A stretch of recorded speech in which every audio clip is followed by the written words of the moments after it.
bienvenue dans ce 4e épisode de Biscuits Chinois. J'espère que vous allez bien et que vous avez passé une belle semaine.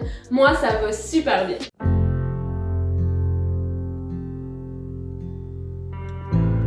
Non, pour vrai, ça va. Je suis un peu tannée d'être enfermée comme tout le monde, mais on est vraiment pas les plus à plaindre. J'espère que votre lecture du livre des proverbes se passe bien. Je sais pas pour vous, mais j'ai toujours trouvé particulier de lire les proverbes à cause de la façon dont ils sont faits, et il y a certaines parties où je trouve ça quand même dur de rester concentré. Et je sais pas si vous avez remarqué, mais certains versets sont vraiment crus dans la façon dont ils sont écrits. Et nous, on dirait que dans notre façon d'aborder la Bible, on aime trop avoir une version peace and love, où on parle que des miracles, que de l'amour. Et je suis pas en train de nier que tout ça se trouve dans la Bible parce que c'est le cas. Mais il ne faut pas oublier que la Bible contient des vérités et que quand elle veut te les dire, elle va te les dire. Donc si vous n'avez pas encore remarqué, vous allez le voir dans votre lecture cette semaine, certains versets sont quand même savage, puis je voulais vous en partager 3 que j'ai trouvé quand même drôles. Donc le premier c'est Proverbe 25-28, un sot recommence ses bêtises, comme un chien mange de nouveau ce qu'il a vomi. Je vous laisse avec l'image. Proverbe 26-15.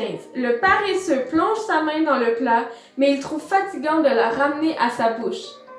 Et mon préféré, Proverbe 27-14. Si tu salues ton voisin en criant tôt le matin, c'est comme si tu l'insultais. Donc, message à vous tous qui avez beaucoup trop d'énergie le matin, laissez-nous tranquilles. C'est la Bible qui vous le demande. Ok, plus sérieusement, proverbe, c'est quoi? L'origine du mot proverbe, elle peut être traduite de plusieurs manières. Par exemple, représenter, être semblable, comparaison. Proverbe, il nous apprend par l'exemple. En revanche, il nous montre aussi ce qu'il ne faut pas être. Proverbe peut aussi dire risé ou quelqu'un de ridicule si vous préférez. Proverbe nous apprend donc aussi par le contre-exemple. C'est un guide de la vie quotidienne. Des fois, on a l'impression que notre réalité est tellement loin de Dieu qu'il ne se soucie pas trop de ce qui se passe ici tous les jours. Mais le livre des Proverbes vient nous montrer tout à fait le contraire parce que Dieu nous a laissé des conseils pour nous aider, pour nous guider dans toutes les sphères de notre vie. Et ça, c'est quand même pas rien. Partout dans Proverbes, on voit qu'on est appelé à être sage. Et dans l'épisode numéro 1, Hugo, il nous a vraiment bien expliqué cette sagesse. C'est une sagesse qui vient de la foi et qu'on doit appliquer à tous les jours de notre vie. Vous l'avez sûrement remarqué, mais dans beaucoup de versets, on voit une comparaison du côté positif et du côté négatif.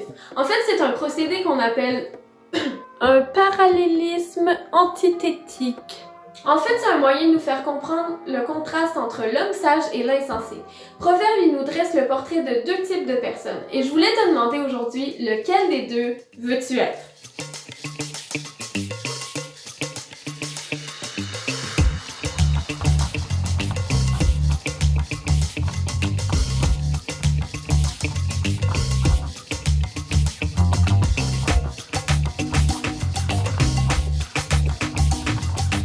Aujourd'hui, je vais pas te dresser le portrait complet de ces 2 personnages, mais je voulais aborder un aspect que je trouve vraiment important. Et dans ma lecture, il y a un verset qui m'a vraiment interpellée, c'est Proverbe 24-10. Si tu te décourages le jour où tout va mal, tu as vraiment peu de force. Ouch! Quand j'ai lu ça, je me suis pas sentie le plus encouragée, mais par exemple, je me suis sentie visée. Parce que ces temps-ci, pour être honnête, ça m'arrive de me sentir découragée. Comme Livio, il l'a dit la semaine dernière, on était censé se marier cet été, et malheureusement, on sera pas capable de le célébrer comme on voulait. Et s'il y a bien une chose que tu peux pas faire à une fille, c'est lui enlever son mariage. Ça peut devenir dangereux. Et ce verset, quand je l'ai lu, j'ai voulu le découper de ma Bible pour l'enlever parce que je voulais pas m'y sentir associée. Tout mon orgueil me disait « faible ». Mais non, je suis pas faible moi. Mais je me suis mise à y réfléchir. Et on voit plus loin, dans Proverbe 28-26, que quelqu'un qui met sa confiance en lui-même est un sot. Et si on est honnête, c'est pas possible de vivre notre vie sans jamais être découragé. On est humain, on vit des difficultés, on n'est pas toujours au top. Donc forcément, on va vivre des découragements. Mais ça veut pas dire qu'on doit les accepter. La question qu'il faut se poser, c'est, dans mes temps de découragement, est-ce que ma confiance, elle est en moi ou est-ce qu'elle est en Dieu? C'est la question que je me suis posée ces derniers temps.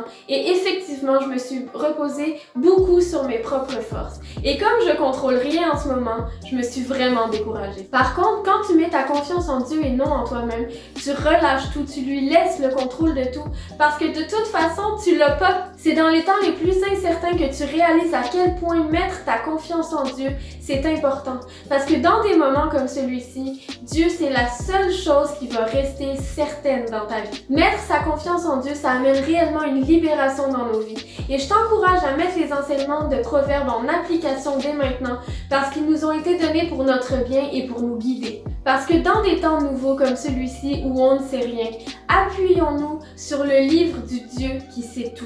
Il nous montre que si nous mettons notre confiance en Dieu, nous faisons preuve de sagesse et alors que notre confiance est en Dieu, il n'y a plus de place pour le découragement. Donc je te repose la question, veux-tu être l'homme sage qui met sa confiance en Dieu ou l'homme insensé qui la met en lui-même? C'est tout pour moi aujourd'hui, je vous souhaite une belle semaine. Si vous n'avez pas vu les épisodes précédents, je vous encourage fortement à aller les regarder et surtout ne pas manquer celui de la semaine prochaine.